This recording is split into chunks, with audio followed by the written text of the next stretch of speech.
Salut à tous, on se retrouve pour l'analyse de Nantes-OM, 26e journée de Ligue 1, match à suivre ce samedi à 17h sur Canal+. Le débrief sortira évidemment dans la foulée sur la chaîne comme d'habitude. Vous pouvez aussi me suivre sur Insta et Twitter, les liens sont en description. Vous pouvez aussi vous abonner en activant la cloche, mettre un petit pouce bleu et rejoindre le Discord. N'hésitez pas à nous faire signe en commentaire si le lien du Discord ne fonctionne pas. On a vu quelques problèmes récemment, on essaye de voir d'où ça vient. N'oubliez pas de mettre votre pronostic pour ce Nantes-OM, les bons pronostiqueurs sont mentionnés à la fin de chaque avant-match. Faut le score exact et surtout ne pas commenter avec le score exact une fois que le match est passé depuis 24 heures, sinon on prend pas évidemment le pronostic. On commence directement par la compo de départ que j'aimerais voir au coup d'envoi de ce match de championnat. Je mettrai un 4-2-3-1, Mandanda au but, Lirola à droite, Sakai à gauche, Alvaro Etxaetatzar en charnière, Camara et Gay au milieu, Luis Enrique à gauche, Payet en meneur de jeu, Kawi à droite et Bamba Dieng dans l'axe. Une compo qui a plutôt bien fonctionné contre Nice. Quand les joueurs font leur boulot, c'est bien de les reconduire à nouveau pour voir si ça peut se confirmer sur la durée. Amavi devrait débuter sur le banc et avoir un peu de temps de jeu en rentrant. Milik est absent pour être prêt pour Lille et Lyon. Rokia est lui aussi blessé, Balerdi fait son retour alors que Benedetto est toujours suspendu.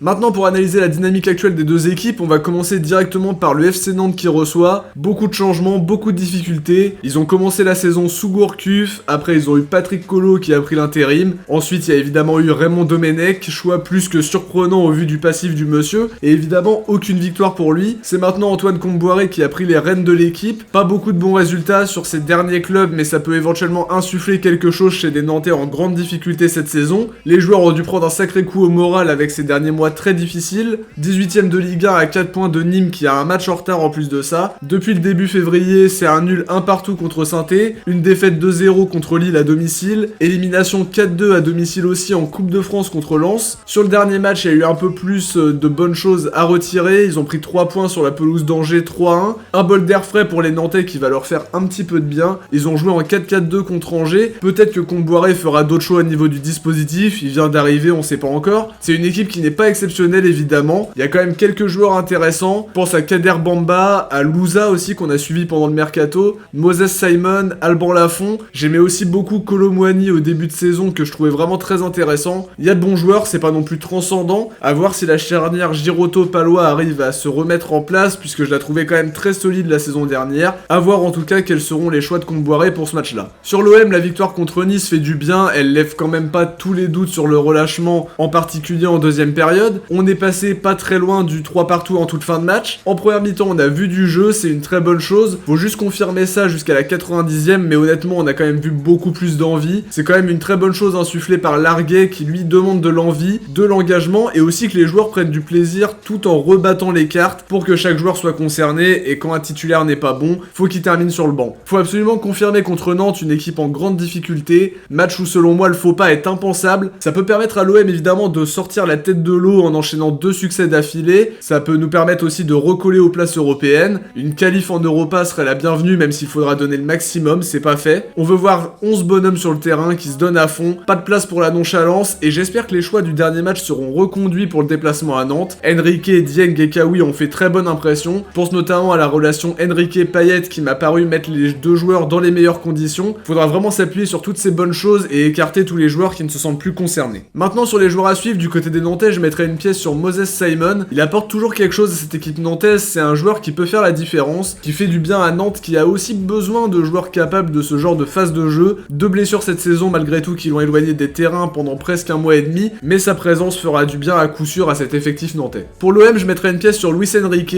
On l'a vu à un très bon niveau contre Nice, capable de jouer simple, d'apporter sa touche technique et de combiner avec Payet. J'espère le revoir titulaire au coup d'envoi pour tenter d'apporter sa vitesse et sa technique sur cette aile gauche. Pour les pronostics, je mise une victoire marseillaise 3-1. Je pense que c'est le moment parfait pour redresser la barre et retrouver du plaisir sur le terrain. Une victoire permettrait d'avoir enchaîné 2 succès d'affilée et moralement c'est une très bonne chose. Nantes est une équipe en difficulté, nous aussi mais eux bien plus que nous en réalité. On est en difficulté parce qu'on n'atteindra probablement pas le podium qu'on s'était fixé comme objectif. Eux ils sont sous la menace d'une relégation donc c'est pas du tout le même genre de difficulté. On passe maintenant au bon pronostiqueur pour OM Nice. On va parler au singulier parce que bravo à Noé ZZZ pour son bon pronostic qui est le seul à avoir trouvé le 3-2. En tout cas, le seul à avoir trouvé le 3-2 avant que le match se joue. N'oubliez pas de nous donner votre pronostic pour Nantes-OM pour éventuellement être mentionné dans le prochain avant-match si vous trouvez le bon score. Voilà les amis, en tout cas, nous on arrive à la fin de cette vidéo. J'espère que cette vidéo vous a plu. Si c'est le cas, n'oubliez pas de liker, vous abonner, partager et commenter.